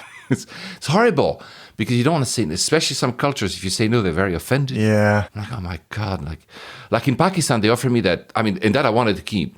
It was really amazing. That second time, the third time, sorry, the one I went in August, they offered me a photography book of beautiful pictures, and really beautiful pictures of the country. You know, one of these table books you put like in your living room. The thing must be 5 kilos, so heavy it is. And I was like, I was supposed to be carrying on only, and I still, I took it. It was fine. So I was very happy. But sometimes, organizers, if you listen to us, this show, think about the fact that we travel light. Anyway, so yeah, well, since I'm on Pakistan, I got a lot of feedback, lots of feedback. Thank God, not a lot of people were judging me for some of the stuff I had to do. I didn't say, by the way, because the irony of it all, when I left, the last time I left, when you are at security at Islamabad, there's a big poster, like a huge poster, and it says, "Corruption is the silent killer." So I was being reminded that, oh my God, they're watching me. So just a few things, because I've done enough on these trips, because I forgot a few things. First, I explained what EK was, Emirates to Karachi. I didn't explain, because I learned there, what PIA is. That's a joke. You know how all we tend to have names for all these airlines. TAP, take another plane. And Better on a camel. I'm not going to do Lufthansa because that's not that's X-rated. PIA, it's perhaps it arrives. Oh. These locals told me. I was like, "You sure you want to take PIA to do your domestic flight?" I'm like, "Yeah, perhaps it arrives." And oh my God. Wow. Dark. A lot of people were very fascinated that I flew them. Guys, it was, honestly, it was a domestic flight. It was an hour and 30 minutes. It was a 320. There was less wear and tear than some of the BA 320s I've taken. Everybody got hot food. Can you say that in every single flight in Europe for another 30? No, you cannot. I mean, it was really, I would take them again. Of course, if I could read the maintenance book before, maybe. No, I'm kidding. Honestly, because really people were like, "Are you sure? Why did you do that?" No, it's actually more than okay. The other question I had, people were telling me, "Paul, you said," it came twice actually. "Paul, you said that every time you went to Pakistan, something happened, and then you never explained." So I'm going to explain. The first time I went to Pakistan, so because maybe I like for people who trade, for instance, in the market, so people who like to do forecasting, they know that every time Paul arrives in Pakistan, something big happens, so they might actually hedge their bets. The first time I came to Pakistan, there was massive demonstrations. Actually, I was in the markets, went to the markets. It was massive demonstrations all over the country because of the decision of the Supreme Court. The country was going very unstable, and I remember my friend who works at the United Nations was seeing my Instagram stories And he because of course, like a dumb city's person, I was like, oh yeah, look, I'm in the market, it's so cool, and look, oh, there are people shouting over there. Friend is like, Paul, do you realize you look like an American mercenary on R&R? I'm like, He's like, Paul, I know you are a good guy, just don't be dumb. You could be mistaken for someone else. Don't go too close to the demonstrations. I'm like, oh, okay. Suddenly suddenly you become very self-conscious. You're like, oh shit. Anyway, that was the first time. The second time I went, that was in May.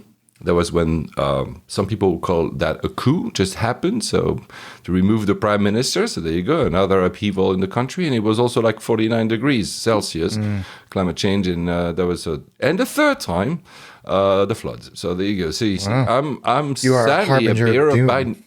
So that's why they're never going to invite me back, because they want some stability. You know what? As long as they don't lose cricket, I think they're fine. I mean, I'm not going to, yeah. Well, let's not go there, because that's where you don't make friends in that part of the world if you start to decide who you...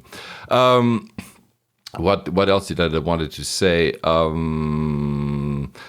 Yeah, the one story about Karachi that I forgot and it really made me laugh. And actually, I just thought about that because you were talking about your experience leaving Canada.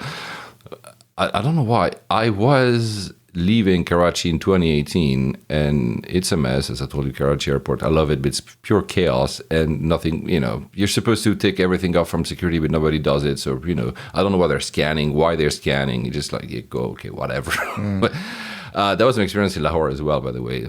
Islamabad was a bit better. Anyway, point is, you arrive at the gate, very old gates, and you know how in some airports, they still print the manifest, and you hear that very old printer, the dot matrix, for like 2 hours before you, and you know that once the printer stops going, we will board now because the printer has stopped printing the manifest. So that one, I remember looking at people shouting, the staff, ground staff shouting, and I was like, what's going on? And actually, I realized they didn't have a printer. They were sharing one printer amongst 5 gates. So they had to wait for the other gates to finish their printout. And then I saw them unplug physically and you see these old connectors from the 80s going back and reprinting. The thing wouldn't work, wouldn't connect. The guys were shouting from this computer. And so that's another side. That's I think I have pictures of. I try not to be too much of an ass, but it's so funny, sharing the printout. Yeah, so that was. I mean, that's it. I mean, there's so many things, but really for those, because I've had a question about plane spotting. As I said, it's dangerous, but also, as I said, the planes that you can see on the ground at Karachi is maybe if you plan to land during the day, so maybe you can take pictures from the aircraft itself, because they're not going to tell you anything. Because I've even seen a Hellenic Airways 747. Why are you there? Yeah. And this airline has been dead for 40 years, I think, or whatever. Oh yeah. And I mean, you don't see that anywhere else anymore. So if you you land or depart during the day, maybe you get lucky. Don't take pictures.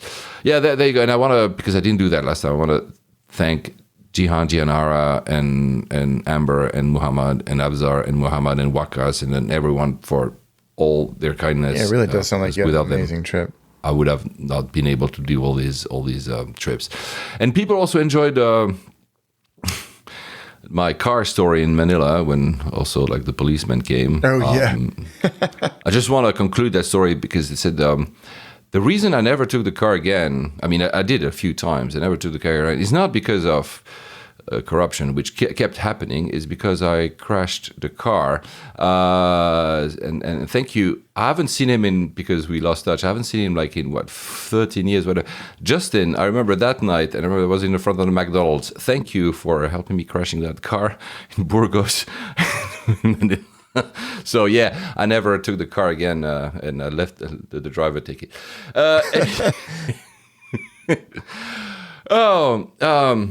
Did you? Oh yeah, I wanted to ask you a question because I'm thinking obviously of becoming British. When do you have to travel with both of your passports? Meaning, do you have to enter the UK with your British one because you're Britain? Do you have to enter the US because you're American? Your Yes. American passport, right? Both say right. So you need to enter. To, So you have to always have two passports. In those I mean, if you do these situations, countries, obviously. yeah. I don't know about any other countries, but I believe it's that's the case. Yeah, certainly for the UK and US. Yeah, for you, yeah. I'm pretty sure like a lot of countries would ask their own citizens to bring their own passport. We weird if you were to have another. And probably my right to remain when I become British would be cancelled automatically anyway because I'm British. They'll say, yeah, but you don't need a special... Oh yeah, right to remain, by the way. I mean, this is... Guys, I know that both your countrymen do not like, the idea of ID cards or the idea of any kind of piece of identification besides passports, but there's no way to prove your visa, the right to remain thing, unless you are on your phone and you need to enter a code and to then, so I'm in Pakistan, I'm at Qatar, check-in counter, and the guy say, can you prove your UK residency? And I'm like, okay, so I take my phone and I start. It wouldn't work. Yeah. The website of the gov.uk was not working, and I was trying to get a Wi-Fi, and I remember the guy smiled and said, leave it, fine, you're good. Mm-hmm. I get from the airline point of view, they didn't want to have to, end Be responsible up not being able to enter. But then you're like, so anyone listening for the government, please just do something. Megan has this card for her visa, which is called... Because she has a proper visa, probably because she's American. Yeah, it's a biometric residency permit. Well, see, I wish I had that. Yeah, it's a card, and I think maybe only once she's had to produce it when we've been going through the e-gates, but other than that, it is exactly what you're describing. Anyway, it doesn't really matter. It's a big deal. Most of the airlines, as soon as I say, maybe because I'm Swiss, maybe because I look the part, maybe because I'm a white dude, as soon as I say, I live in the UK, in any part of the world I check in, they have no proof. They say, okay, whatever. Mm-hmm. They don't even, they don't double question it. So, but again, many factors of privilege probably enter into that equation when I say that. I'll ease up to Qatar. Let's go to Qatar. By the way, there's a rumor that Qatar might buy Pakistan Airways, or at least a big. I don't know why they would do that. I think a lot of these airline groups are looking for distressed inventory at the moment too. Well, and it's a country of 220 million people that is bound to at some point, have a boom. So if you already have a foothold in the market, these countries are obviously interesting. I don't know. I don't know if that's just a rumor, by the way. I don't know that. So when I was in Doha, I rarely fly Doha during the day. Usually, it's one of these Middle Eastern thing when you fly, it's like 2 a.m. until 4 a.m. And that's, you know the drill because you've done that, whether it's Emirates, Etihad, or Qatar Airways. That time was a day flight, day departure. And my God, it was amazing because I could see all the stadiums from above. All the stadiums, like super clearly. There's almost never clouds, obviously, there. Because maybe by the time we record next, the World Cup won't have started, but it starts on the 21st of November, so like in 21 days.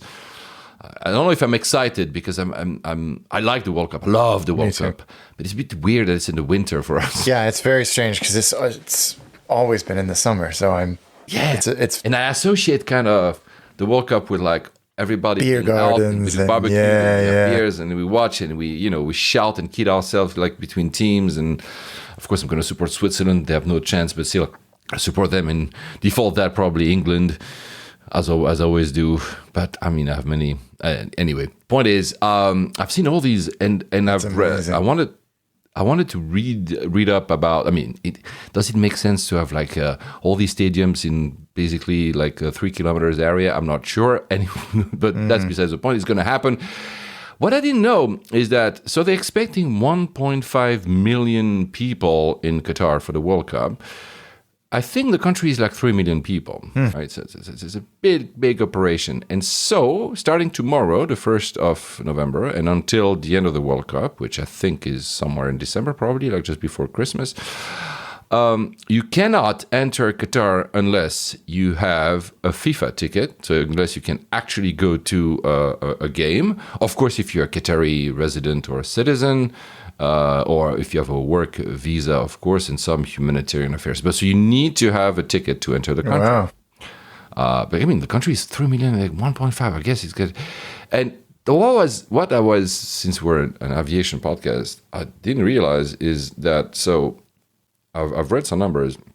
The number of bookings to Qatar, so to Qatar, like as in stay in Qatar, not Qatar Airways when you basically do a layover, has increased by 4,000%, the flight bookings, because obviously people are going. Yeah.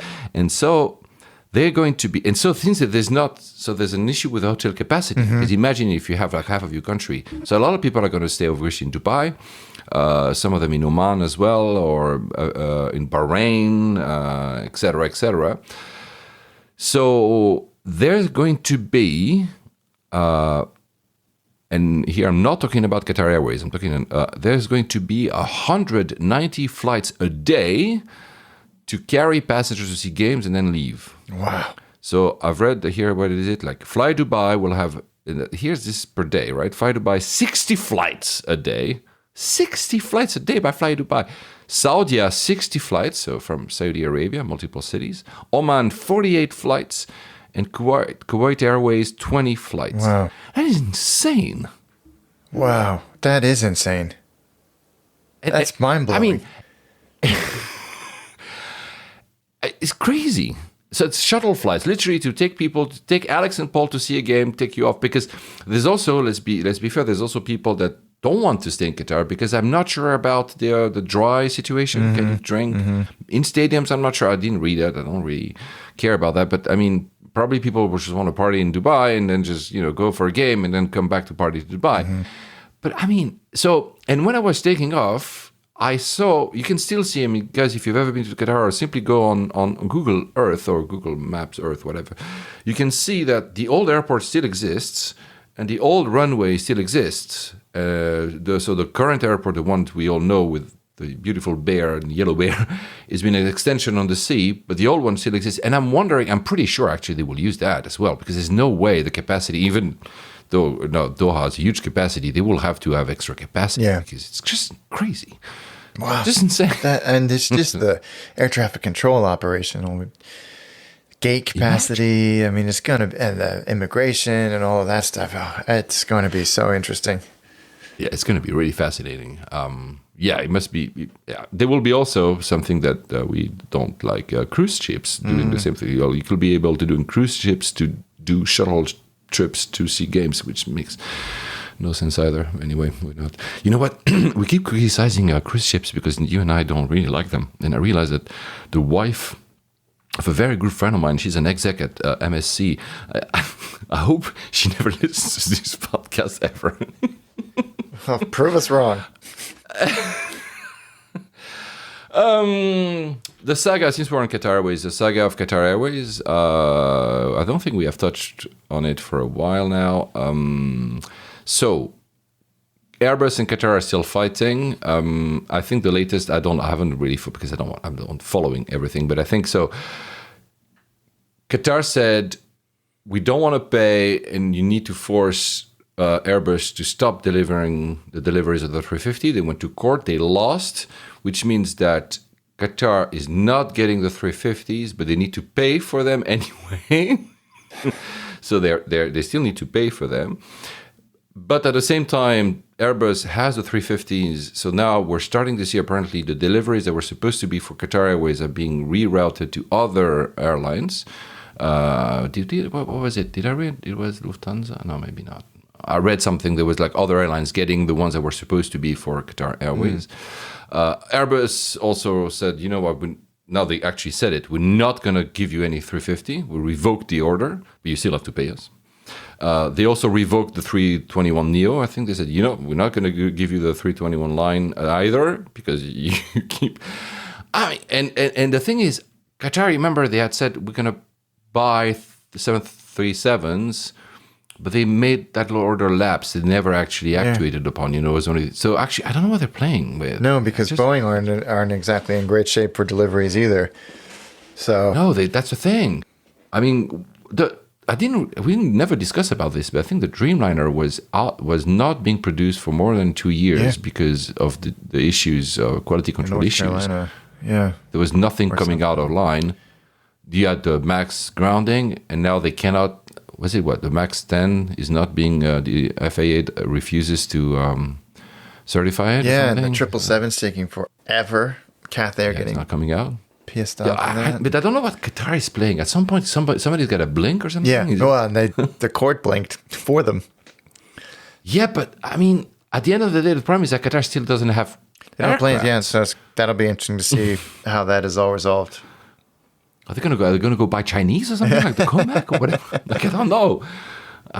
Anyway, but I think that's a reason why we've seen Qatar entering this, wider partnership with BA. I think we talked about it. That makes sense. Because they need capacity.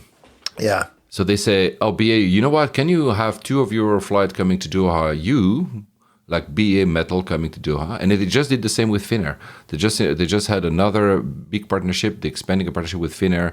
So Doha is becoming one of Finnair's hub, which also means capacity because Finnair could easily. I mean, we know that there's the ban over flying Russia, which doesn't help Finnair. So probably maybe Finnair going down to Doha and then offering maybe their customers like then a choice of other destinations is nice. But I mean, I think Qatar needs capacity. Yeah. That's also why they're doing it. Good way of doing it. I think so. Right? Yeah, absolutely. I mean, it's good. It's good for us because if you're on Avios, and since Qatar is Avios, now you probably also will start to have deals that go from Helsinki, which could be actually great deals. Absolutely. Maybe. Yeah. I will totally. I'm gonna start keeping an eye out for those. And apparently, there's a new lounge at Helsinki, Platinum Lounge, whatever. So if you're One World, which you and me are, there's a sauna in it. Yes. Would you? Nope. You do a sauna before, right? Isn't that like the Peloton at the Virgin Club? Yeah. Oh God, those things gathering dust in the corner. Yeah. Did you see them last time? They were still there. I looked for them briefly. I think they're still there. Yeah. That's silly. Yeah.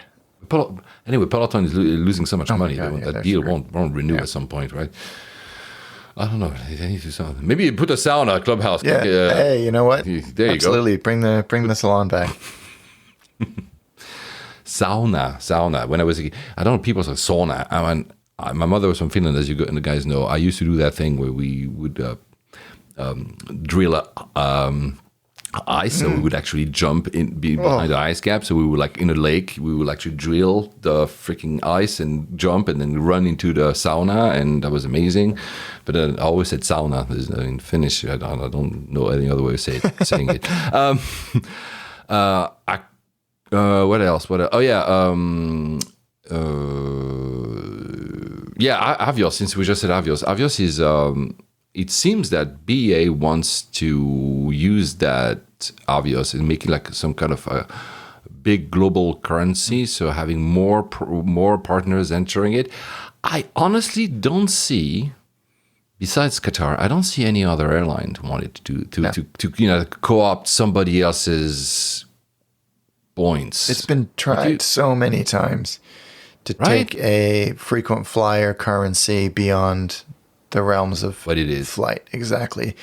And it just, I think with hotel points and everything like that, there is a very small group of people who are good at manipulating those markets and trading and all of that stuff. But for the vast majority of us, I just can't imagine it taking on any broader significance than I get X miles for the flight I took.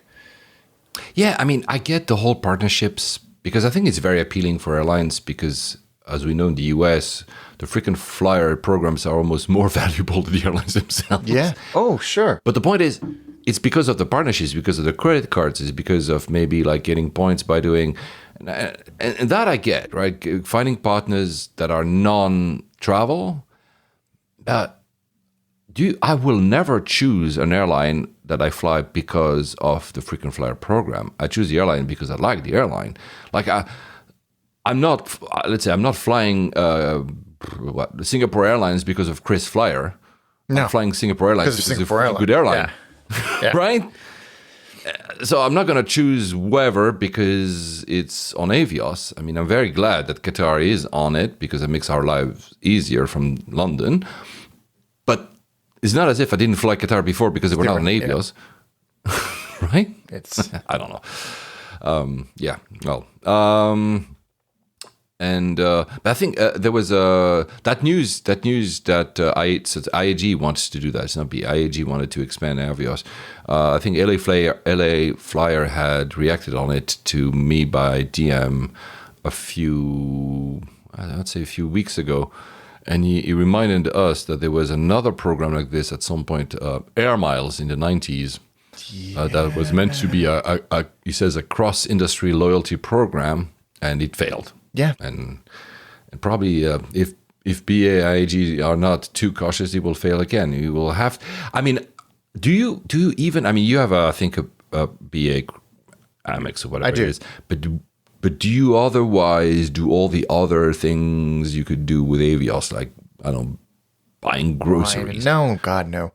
No, in fact, I use my Amex card that's non-BA more, and that goes into a central pot, which I can then distribute out to a bunch of different airlines and hotel partners. Yeah, that's what I do. I have my them. Amex Platinum. That's what I do. I just, I'm not tied to one because, But I'm not even, let's drop this because it's boring for people who don't, but I'm not like the person who's going to make sure that every single amount of my purchase is exactly 1.5 multiplier because I did this and this. I cannot live like that.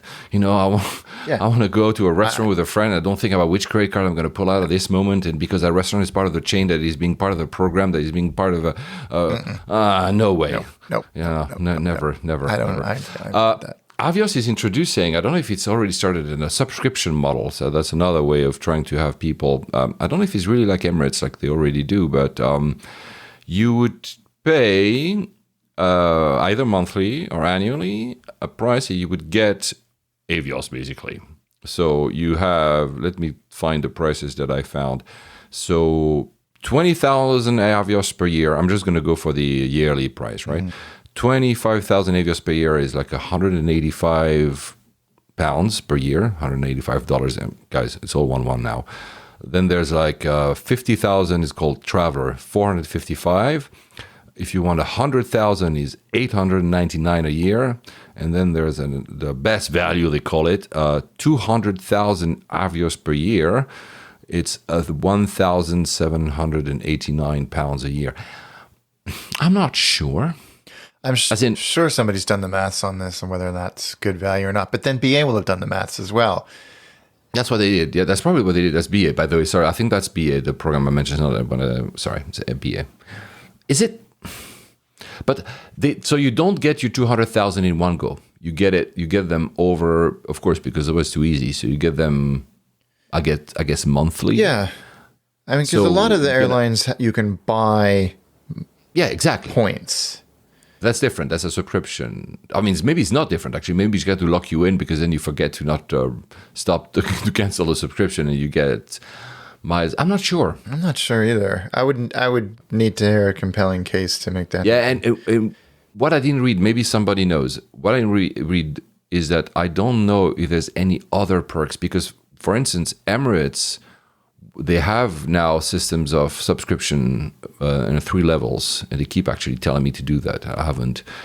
There's miles involved, but also there's like some extra stuff, like some extra maybe above level lounge access or stuff that kind of gives you a little bit a sweet and say, oh, maybe if I fly economy, I can still access that super cool lounge, and so that maybe is a value if you fly enough. If it's just about points. So Avios in that case, I'm not sure. Yeah, I can't imagine myself doing that. No. Virgin, since we're on the other one, so we'll do two. We'll talk about, because there's one I really want. I'm keeping it for the end because you can see we are an hour and 44 minutes in. It's going to come. I want to see Alex go into a rant. But first, Virgin has restricted its access to its club here at Heathrow. I didn't know that. Maybe you did because you've been flying for them for so long. I didn't know that you could. It was allowed until that new decision to end if you were like me. I am now because of status match. If you have status and you can't enter the lounge, you could enter the lounge even if you were not flying Virgin or Delta that day. And I didn't know that. Oh, I didn't know that either. All these years, I could have gone to the club lounge and flying that day Emirates because they're the same terminal, and I never did that. Yeah. And now they announce that it's over and that you need to be flying the same day with, which for me was kind of, I didn't know. Makes sense. I didn't know that either. Maybe that explains why it's always so busy. Yeah, I mean, it is a busy lounge for sure. Huh, I had no idea. Or maybe I did, I just forgot. But yeah, that sounds like news to me. Also, Virgin Atlantic has realized that the Atlantic is not in Asia because they're canceling Hong Kong. Yeah, after what, nearly 30 years? That's a tragedy. That's just a reflection of Hong Kong, though.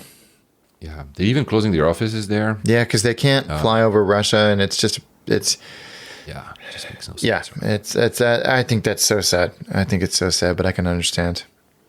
Plus, I think Virgin Atlantic is still kind of loss making. They're not making. Yeah, I think they're recalibrating their entire operation to be much more focused on leisure destinations. Routes where they know they're going to make money. Yeah. I mean, Hong Kong, like you said, it's what was it? I mean, I know, for instance, if you Beijing, Paris. I know it's not here where we just said Beijing, Paris. Because of the Russia situation, is I think 6 more hours than it used to be. So imagine just like the fuel and everything. It just makes. I can understand. London, Tokyo is like almost 5 hours more, like 4.5 hours more. So with Japan Airlines, it's crazy. So I think that, of course, was part of the decision from Virgin.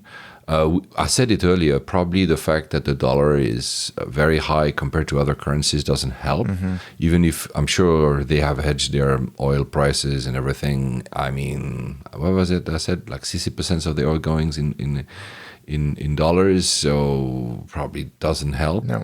And yeah, I mean, I mentioned that story because I know that it's. Did you ever fly Virgin to Hong Kong and back? I'm sure I did. Use that or not? I'm sure I did. Not that I can remember. It was always Cathay. It was always. Yeah, of course. That's the one I really miss flying, man. That's the one I really miss flying. Yeah, me too. Hong Kong, I think we shared that story. We were talking about it like a few weeks ago. Hong Kong is to give away 500,000 airline tickets next year to try to attract tourism. Well, good luck. I hope it works. But I hope also I don't have to do 24 tests to enter. Yeah, forget it. Until they drop that, it's just not going to happen. Yeah.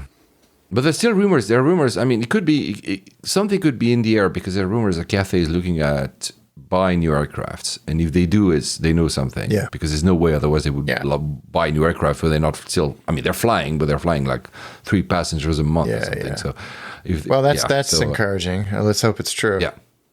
And the new runway at HKG is still slated to open in 2025. So, I mean, let's have hope. Yeah, I need to get back there. There for better or worse. The other thing I wanted to hear your rant about, because before we close the show, I mean, is Virgin America versus Alaska. So before I let you rant, I'm going to go just for the setting because people might not know the story. So Virgin America was bought by Alaska in 2016. We discussed it on this podcast, actually. Remember, it was a big shock for you. I think they bought it for $2.5 billion. Anyway, point is they bought it, and then that's the term, they sunsetted the Virgin brand. But, and I have no idea what's going on, the Virgin Group is suing Alaska for some trademark thing. Please, I mean, I know how the Virgin Group works, with licensing deals, but please tell me what the is that? I have no idea. And thank you for sharing the story because I hadn't heard about it. It hasn't made any ripples whatsoever. Because I think it's in court proceedings. Maybe that's why. It's very strange. You're right. So these days, at least in the 21st century, the Virgin Group runs predominantly on brand licensing deals. So the ability to use the Virgin brand is part of the value that the deal represents. And this deal was no exception. And the insider track that I heard when this was all going on, like when the acquisition was going on, was that Alaska refused to pay the licensing fee, which was tens of millions of dollars a year to use the Virgin brand. And so that made the decision for them to eventually sunset the Virgin America brand and not absorb it. I don't think they ever intended to use it, but they wanted to get all of the livery off the airplanes, any reference to it, because as long as it was there, they were having to pay this licensing fee. And now they're coming out, Virgin Group are coming out and saying, well, you owe us the license fee for the length of the deal, which is only just expired, so pay us $120 million or whatever. It was hundreds of millions of dollars. The cynic in me says Virgin are short on money, and this is worth the $5 million of legal fees it may take to do that. I've thought about this a lot, and I think that's a valid thing. The other part is that they had to wait until the deal expired to then say, okay, and now that the deal is expired, here's the invoice for the brand licensing fee. And Alaska were like, what the hell is this? We haven't been using the brand for 5 years. But the deal says that anyway. So I think that's where it is. Otherwise, the timing just, I can't wrap my head around. It doesn't make any sense. You were renting the other day on the other week, probably because I lost track of time because of my recent holiday, about that on Twitter. You were not. I don't know what. Yeah, because for me, as a pure, it's true that once Alaska let go of all the branding and all what remain, and I know it's a sad story for you, of Virgin America. I think that was 2019, 2018 or something. Well, obviously, to me, it's like, why would you still have to pay something? Yeah. Because you're not actually using. But apparently, I don't know. But the thing, maybe the term of the contracts were not that clear. Maybe that's what they're playing. Both sides are saying, no, we're reading one. You should ask your wife. One sentence is written one way, but says two different things to two different parties, right? I mean, knowing what I know about Virgin, they've done hundreds and hundreds and hundreds of deals like this. Yeah, I would imagine that they knew exactly what they were doing when they agreed to the terms of this licensing deal. So I think that they legally they probably have a very strong case.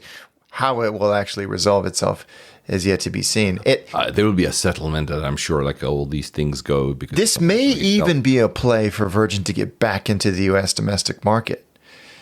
There may be something about ownership of the brand and use in domestic U.S. air travelers. I think that's highly unlikely, but it was very interesting on the article. There was one article. That's the thing. I never, like you said, there was not a lot of stuff. I mean, not as if I looked thoroughly into it, but they said, Alaska said that they digged the trademark. What's the name? What you call it when you file a trademark? The trademark filing, and they will license, I guess, because it was a license in 2007. So when you guys actually started the company, and that in the way it's written, apparently you guys kind of baked, you guys, not you, Alex, but you guys as a team, you baked in the fact that it could be one day another airline, as in the trademark wasn't attached permanently to the airline. There was a way to kind of untie them in case there were such a sale, which is why apparently what Alaska uses as an argument, say, well, look, we untangled, we removed all the branding. So I don't know. I just found that really interesting. Yeah, it's very interesting. I'll be fascinated to see how this is resolved, if it's ever resolved. But Does it still hurt? No, I don't think so. I think it's work. Obviously, I'm still very proud of, but I don't. Yeah, Oh yeah, yeah. But you can't, guys. You can't. He just pointed at the picture he has on his wall. But he has such a nice camera with such a nice bokeh. Unlike me today, I'm just on a webcam. That is, his background is kind of subtly smooth butter, and I can see the. Yeah, but I recognize clearly that it is. What plane it is on that picture? A320. When I left Virgin America, many of my colleagues have signed around the mat, so it's one of my favorite things. Yeah, I get that. I think I see that you're building again your background with a lot of Crap. No, did not say that. I did not. Well, yeah. One last about Virgin, and then I think we'll close the show because it's nearly 2 hours. I just saw. I think I was on the Points Guy, a review of the new Virgin Atlantic 300-900 Neo 330-900. So the Neo, they just got. It looks really cool now. The door in business class can actually close. You remember the iteration? I mean, when they announced that new business class in 2018-19, the door didn't really fully close, and we made jokes even in some episode about that. Now it fully closes and everything. But really, what caught my eye is what they did with the two middle front seat. So they did a JetBlue basically. So since they don't have a first class, unlike BA that has a first class, which is their main competitor. Well, these two middle front row seats are larger. I think it's just due to the design of the aircraft. They're larger, so they decided to kind of go like full. You have a bigger screen, you have a bigger seat, you have these seats looks freaking amazing. So I hope you get to fly them. Oh, me too. Yeah, they look really good. I'm excited. They only just got that plane last week, so yeah, like last week. Yeah, so I'm excited to experience it. You need to find a way to Megan, listen to this. Yeah, you need to find a way to use these miles to invite you on. At least looks because it's perfect for a couple. As a solo traveler, I would always choose a window seat, but this looks perfect for a couple. Yeah, it does look very cool. And he's having 6'7" flat bed, so you're not 6'7". No. And you're taller than Macron and taller than our new prime minister and Sunak, so you're fine. So you'll be a. Oh well, man. On that, look. What are you flying anywhere? Perhaps Italy next month, but we'll see. We'll see. Like a nice city or Florence, something sexy. Oh my God, this is nice. Never been. What? Never been. Megan's been 3 times, so this will be 4th. She's been what 3 times, and you've never. How does that work? Yeah. She's clearly a Florence. It's a very very nice city, man. No, well, if it works out, I'm hoping it will next month sometime. You've never been to Canada? I need to have Mark say, "You never been to Florence? You never been to Florence?" I love that you have. It's amazing. Yeah, so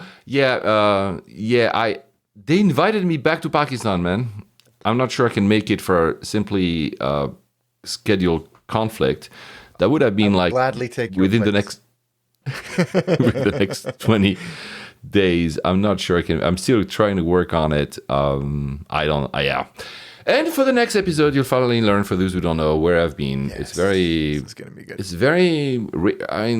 Not a lot of tourists. Not a lot of tourists, but fascinating. And man that airport. So guys, if you don't know, well, you'll have to wait for probably, let's say, next 2 to 3 weeks.